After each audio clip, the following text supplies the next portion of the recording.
എല്ലാ പ്രിയപ്പെട്ടവർക്കും സ്വാഗതം.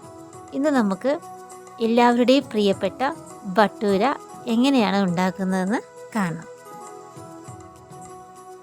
അതിന് വേണ്ടുന്ന ഇൻഗ്രീഡിയൻസ് ആണ് ഇതെല്ലാം.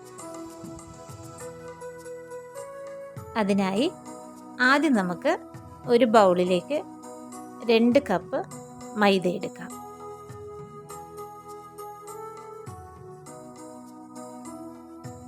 അതിലേക്ക് 1/4 ടീസ്പൂൺ ഉപ്പും 1 സ്പൂൺ പഞ്ചസാരയും 2 ടേബിൾ സ്പൂൺ തൈരും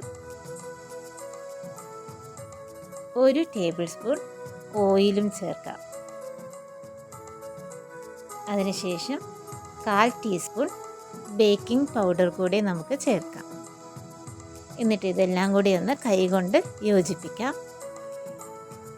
അതിനുശേഷം ആവശ്യത്തിന് വെള്ളം കുറച്ചായി ഇതുപോലെ ഒഴിച്ച് ഒന്ന് കുഴച്ചെടുക്കാം. അപ്പോൾ നമ്മുടെ മാവ് കുഴച്ചെടുത്തു. ഇനി ഇത് നമുക്കൊരു 1 മണിക്കൂർ ഒന്ന് അടച്ചു വയ്ക്കാം.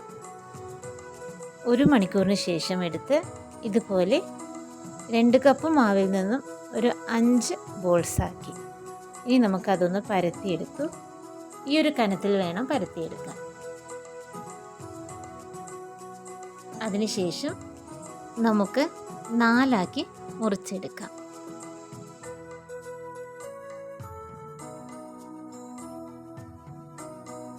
ഇതാ ഒരു പീസ് ഈ ഒരു ഷേപ്പിൽ കിട്ടി. ഇനി നമുക്ക് ചീനച്ചട്ടിയിൽ ആവശ്യത്തിന് എണ്ണ വെച്ച് ഓരോന്നായിട്ടിത് പൊരിച്ചെടുക്കാം.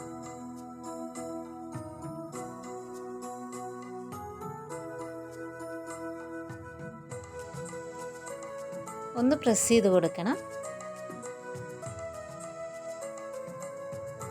കണ്ടില്ലേ, നന്നായിട്ട് വന്നു നമ്മുടെ ഭട്ടൂര. നമുക്ക് എല്ലാം തന്നെ ഇതുപോലെ പൊരിച്ചെടുക്കാം.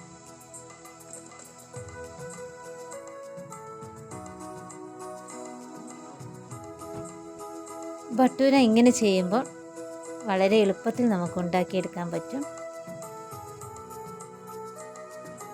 എല്ലാവരും ഇതൊന്ന് ട്രൈ ചെയ്യണം. എല്ലാവർക്കും ഇഷ്ടമാകും. അപ്പോൾ ഈ വീഡിയോ എല്ലാവർക്കും ഇഷ്ടമായെന്ന് കരുതുന്നു. ഇനി അടുത്ത വീഡിയോയിൽ കാണാം. Have A nice day.